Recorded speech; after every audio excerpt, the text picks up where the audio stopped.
Hello, what's up guys? Welcome back sa ating channel. So today meron tayong bagong unbox. So naghanap kasi ako ng webcam, no. So kailangan ko lang yung murang webcam dahil wala tayong pambili ng mamahalin. So tumingin ako sa Temu. So ito nga yung nakita ko. Pag nag-search ka sa Temu ng webcam, ito yung lagi mo una makikita yung EXHQDR. So ito yung webcam na merong ring light. So ang version natin is yung 4K version to. So meron kasi itong tatlong version, no, 1080p, 4K at saka yung 2K. So yung 1080p fixed focus, sabay yung 2K at saka 4K merong autofocus. So so tara, samahan nyo ako, i-unbox natin to at i-review na natin dire-diretso. Okay,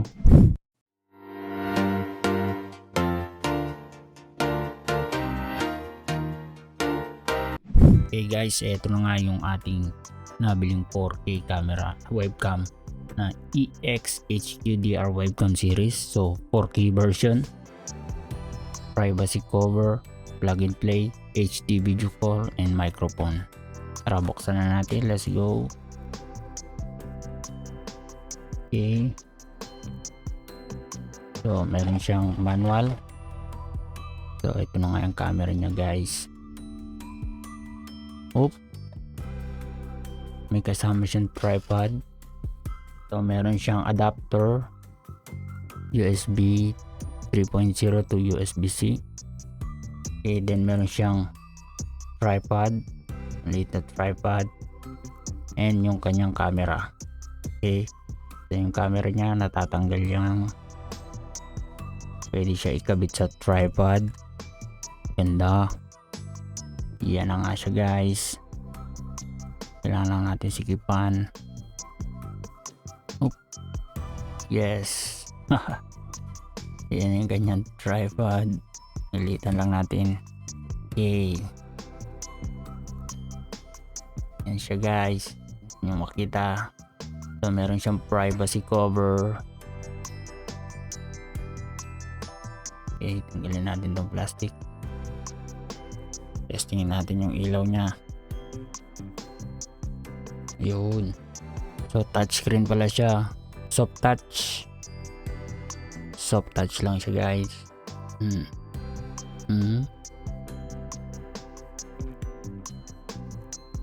Okay guys, ito yung sample video na itong EXHQDR 4K camera, no. So ito rin yung mic. Yung mic niya rin yung ginagamit natin. So kung ano yung naririnig nyo ngayon, yan din yung input niya. So yan yung pickup niya na sound. So ngayon, ito ay merong autofocus. So ngayon naka-autofocus tayo ngayon dito sa ating camera. So pwede ka rin mag-set ng manual kung gusto mo, kasi automatic na madedetect ng Windows ng computer mo kung meron ba siyang autofocus o wala. So itong camera nito is 4K. Yung 4K version niya is merong autofocus at meron ding manual focus. So pwede mo siyang manual focus. Yan, manual. Ayan, hanggang sa makuha mo yung focus nung mukha mo. Yan, yung face mo kung malinaw. Yan, yan. Yan, ganyan. Yan, kung gusto mo na medyo slightly blur yung background, yan, slightly blur yung background. Pero pag sinobra mo, blur ka na rin. So adjust mo lang ng konti, slightly blur yung background, malinaw yung mukha mo, which is slightly blur. Ngayon susubukan naman natin yung kanyang ring light. So patayin muna natin lahat ng ilaw, subukan natin. Okay guys, madilim na, wala na yung ilaw. Ngayon bubuksan natin yung ilaw kasi soft touch lang yung ilaw niya, yung ring light niya. So soft touch. So yan yung white, kulay dilaw, yellow, daylight na ilaw. Tapos kung gusto mo ng medyo warm white, yan. Tapos yung isa pa, ito, yan, yellow na yung ilaw na yan. Okay, so yan yung kanyang ilaw kapag kita nyo na yung liwanag ng camera. So pag gumagalaw kayo dyan, nag-auto-focus sa inyo yung camera. Okay guys, sabay eto naman yung Brio 100. Comparison lang natin yan dito sa EX HQDR mo. So ito yung kapag bukas yung mga ilaw ko. So yan yung Logitech Brio 100. Ang problema sa Logitech, hindi mo siya ma-tilt left and right. Hindi kagaya nung EX HQDR. Na-rotate natin siya left right. So hirap na hirap akong iharap sa akin yung camera ngayon kasi hindi nga gumaganon yung camera ng Brio. So kailangan mo i-tilt yung monitor. Okay? So ngayon, ito na rin yung audio niya. Ako naririnig yung audio ng Brio. Ito na rin yun. Ngayon, susubukan naman natin patayin naman yung mga ilaw. Okay guys, ito naman yung Brio 100 pag nakapatay yung lahat ng ilaw. So, meron pang konting ilaw dun sa bintana. Pero yan na yung ilaw niya, no.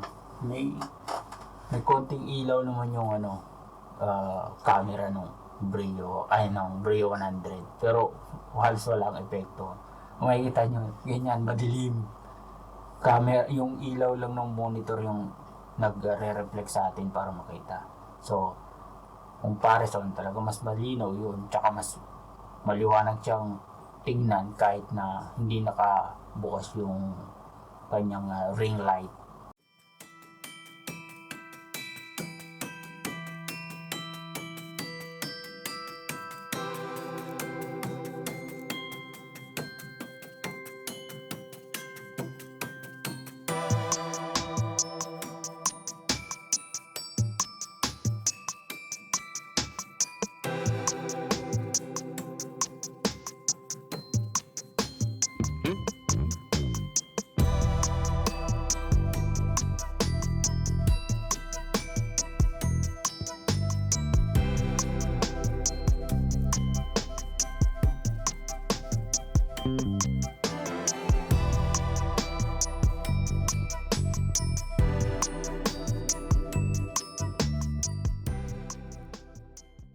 Gusto ko lang, meron lang ako na-discover, no. So ngayon itong EX HQDR na camera ginagamit natin ngayon sa Streamlab OBS. Napansin ko lang kasi kapag ginamit mo siya, yung kanyang focus dun sa may camera configuration, sa video configuration, binuksan mo yung Windows configuration ng camera control, yan, pwede mo adjust yung focus. So naka-auto focus ngayon yan. So naka-focus sa atin ngayon yung camera. I-adjust ko lang yung camera, yung focus, isasagad ko, tsaka todo ko pababa, tsaka ito todo ko pataas. Meron kasi siyang speaker sa likod. Okay, pakinggan nyo guys ha. Tatapat ko ngayon. Okay, naririnig nyo. Ngayon, ibababa naman natin. Ay, tataas.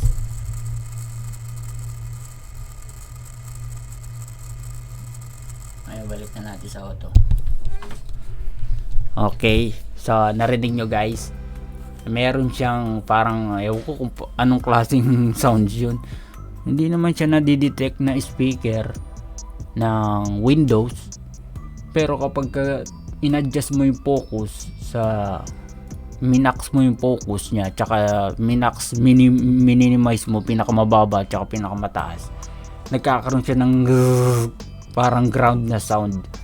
Kasi sa likod niya, papakita ko sa inyo mamaya, meron siyang mga butas sa likod na parang butas ng speaker. So hindi ko alam kung para saan yun, na-discover ko lang. Siguro kapag out of focus ka, sobrang out of focus ka na, nagwa-warning yung camera na out of focus ka. Privacy cover, pero masyadong maluwang yung privacy cover niya. Kasi sa sobrang luwang niya, minsan accidentally natatouch natin yung sensor niya para doon sa webcam, sa may ring light, doon may ring light na. Tapos ang kagandahan pa niya, pwede mo siyang i-tilt left and right. Tapos meron siyang butas para dun sa tripod. So meron kasi siyang kasamang tripod. Ganyan, tripod. So maganda siya kasi meron siyang kasamang ano. So meron medyo mahaba din yung kanyang wire. So pagandaan. Tapos meron pa siyang kasamang USB dongle. So yung adapter, USB 3.0 to USB-C. So yung build quality niya medyo cheap lang yung kanyang build quality kasi cheap plastic lang to, parang lang siyang ano, plastic, parang takip lang ng galon to eh. Tapos meron siyang speaker sa likod. No, kung nakita niyo testing natin kanina, wala naman siya, hindi naman siya nadidetect na speaker ng Windows. Pero dun nga dun sa focus, pag sinagad mo yung focus sa mataas tsaka sa mababa, nagkakaroon siya ng sound, parang warning sound yun na out of focus ka, ganun. So maganda siya, ang ganda ng camera niya, malinaw. So after ng mga testing natin guys, yun nga no, naisip ko na maganda nga to, cheap lang siya, mura. Kung kumpara dun sa may Brio 100 natin, di mas maganda siya, mas maganda yung camera niya. Tapos pagka low light pa, walang ilaw, mas maganda pa rin yung video niya kapag walang ilaw. Iba pa pagka ginamitan natin ng ring light niya, di ba?